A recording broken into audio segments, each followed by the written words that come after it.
Hakim ichingizda degan Ibn Sino bobomiz. Bilasizlarmi bu nima degani? Hakim ichingizda degani bu ichimizda hujayralar har kuni eskisi o'ladi, yangisi tug'iladi.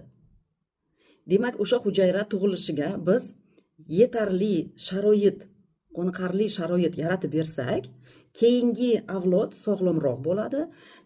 Yaxshi sharoit davom ettiraversak, keyingi avlod yana ham sog'lom.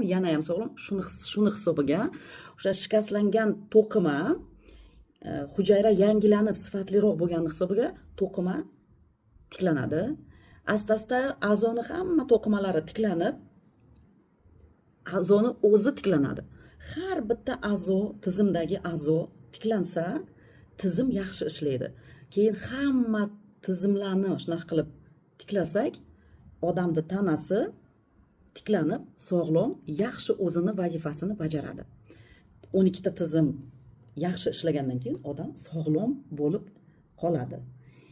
Ayni sog'likni yo'qotmaslik uchun ichimizda shunaqa sharoit yaratib berishimiz kerak, hujayralar shikastlanmaslik uchun. Oddiy narsa. Ayni sharoit nimadan iboratligini bilgingiz kelsa, birinchi kommentariyada havolaga bosib gruppamizga o'ting, Telegramga. Yoki shaxsiyga yozing.